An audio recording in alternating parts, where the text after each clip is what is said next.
Mes chéris, la gamine que vous voyez sur mon écran là est une gamine de 8 ans. Elle ne vit plus. Hein. Comment ça, elle ne vit plus? Qu'est-ce qui s'est passé? Sa cousine, qui a 12 ans, a fini avec elle à cause d'une histoire de téléphone. La gamine est partie passer les vacances chez sa grand-mère. La cousine aussi est partie passer les vacances chez sa grand-mère. Étant chez la grand-mère là, elles ont commencé à se disputer le téléphone. Le téléphone appartient à la grand-mère. Elles ne se sont pas mises d'accord sur le programme qu'elles devaient regarder dans le téléphone de la grand-mère. Oh, donne-moi le téléphone, non, mais ça, non, non, non. Tous les enfants font ça.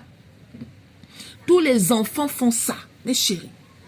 Quand la grand-mère a vu que les deux là se disputaient et qu'elle ne voulait pas se mettre d'accord, la grand-mère est venue, elle a récupéré son téléphone. Comme vous ne voulez pas vous mettre d'accord, donnez-moi mon téléphone. Elle a pris son téléphone. Quand elle prend le téléphone là, la vie continue. Hein. La gamine de 8 ans là, elle a continué sa vie. Pour elle, elle voulait le téléphone parce que bon voilà, comme tous les enfants. Sauf que l'autre, dans un coin de sa tête, elle a gardé la colère. Elle a gardé la haine. Elle a gardé la frustration. Donc elle était maintenant là comme ça, comme si de rien n'était. Elles ont mangé normal. Elles se sont douchées normal. Elles sont allées se coucher. Les deux gamines dorment dans la même chambre.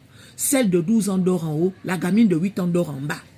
Dans la nuit, en pleine nuit, pendant que tout le monde dort, voilà la gamine de 12 ans qui descend du lit et elle prend le coussin, elle met ça sur la petite de 8 ans. Commencez maintenant.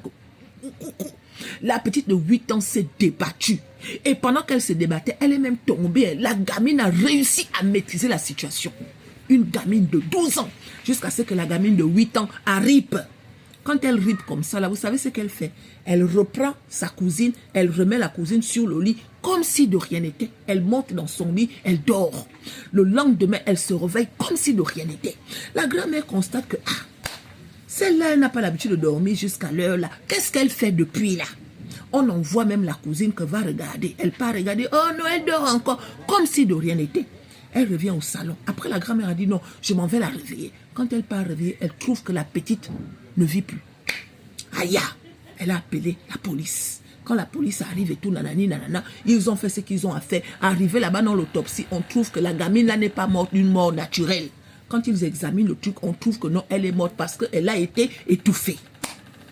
Aïe, dans l'étouffement là, qui a étouffé l'enfant? Dieu merci, il y avait les caméras de surveillance. Même le juge a dit que ce que la gamine de 12 ans l'a fait, même un adulte ne peut pas faire comme ça.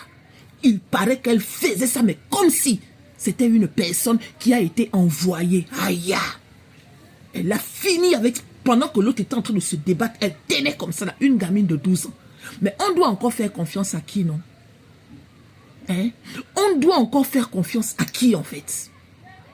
Voilà ça. Oh. Hier, quand on parlait des sorciers, on disait que le sorcier, c'est l'arrière-grand-mère. Le sorcier, c'est la grand-mère. Mais aujourd'hui, les sorciers, c'est même les gamins. Parce que si à 12 ans, tu as ce genre de pensée, tu fais ce genre de choses, tu n'es qu'une sorcière. Un sorcier ne devient pas sorcier. Il y a des enfants que tu portes dans ton ventre, depuis ton ventre là-bas. Quand il sort, il est déjà sorcier. Donc que Dieu nous protège et que Dieu veille sur nos enfants. Aïe! Oh non! Mais bon, courage.